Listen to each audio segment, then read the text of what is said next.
Ano ang pinakamataas na alindog sa pagtingin sa itim na lalaki sa kanyang harapan? Madali niyang masupil itong babaeng alien na nababalot ng tinik. Lalong nabigla ang mga alien, dahil ang itim na lalaki ang unang walang pakialam na makipag-ugnayan sa kanya. Kung ito ay sino man, sila ay inahit sa pugad ng trumpeta. Kumbinsido siya na ang pagmamahal niya sa lalaking itim ay hindi masisira gaya ng mga tinik sa kanyang katawan. Ngunit isang araw lang ang pagitan, naghiwalay ang dalawa. Sa isang kisap mata, tinalikuran ng lalaking itim ang dati niyang pag-ibig at umibig sa maskuladong dalaga. Tapos mag-iibigan ang dalawa sa harap ng lahat. O aking Diyos, isang bagay, ang braso ko. Nabali ang braso ko, dahil sa sobrang lakas ng muscle girl, hindi lang nabali ang braso ng lalaking itim, nabali rin ang tadyang.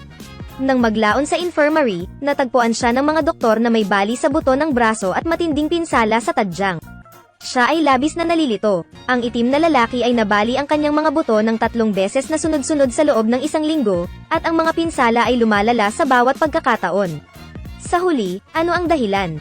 Gayunpaman, ayaw ng itim na lalaki na isipin ng doktor na siya ay isang scum, at nagsinungaling na siya ay nagsagawa ng mga pisikal na sesyon ng pagsasanay sa simulation cabin. Posibleng marahas ang pagsasanay kaya nasugatan ang mga braso at binti. Matapos marinig ang sinabi ng itim na lalaki, hindi maiwasan ng doktor na maghinala, at kinabukasan, naulit ang aksidente. At sa pagkakataong ito, malubhang nasugatan sa hita ang itim na lalaki kaya nakalalakad lamang ito patungo sa infirmary sa pamamagitan ng pagkapit sa dingding ng cabin. Sa sandaling ito, mabilis na humakbang ang inhinyero at sinabi, "Kailangan ba kitang yakapin?" "No need. Ayokong may makakita." Sa huli, tinulungan ng engineer ang itim na lalaki sa infirmary sa ika-9 na pagkakataon.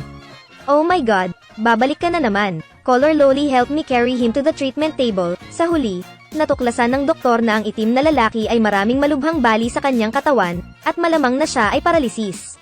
Nang tanungin kung paano dumaan ang itim na lalaki sa kanyang pagsasanay nang makitang tumanggi pa ring sabihin ng itim na lalaki ang totoo, ayaw din itong marinig ng doktor. Hilingin sa nurse sa kanyang tabi na simulan muli ang pagpapagaan ng kanyang sirang balat na mabilis na gagaling. Gayunpaman, ang relasyon sa pagitan ng itim na kapatid na lalaki at ng maskuladong kapatid na babae ay malubhang nakaapekto sa kanilang buhay. Sa huli, iminungkahi ng maskulado niyang kapatid na makipaghiwalay sa lalaking itim dahil kapag nagpatuloy siya sa ganito, baka mamatay siya. Ngunit walang pakialam ang negro tungkol doon, dahil ang mas nakakatakot sa kamatayan ay ang pagkawala ng kanyang pagmamahal. Matapos marinig ang magic speech ng itim na lalaki, ang maskuladong kapatid na babae ay muling nasakop. Nang maglaon, nabalitaan ni Brother Beard ang tungkol sa kanilang love story mula kay Bandy, at mariin niyang iminungkahi na siya ay itim.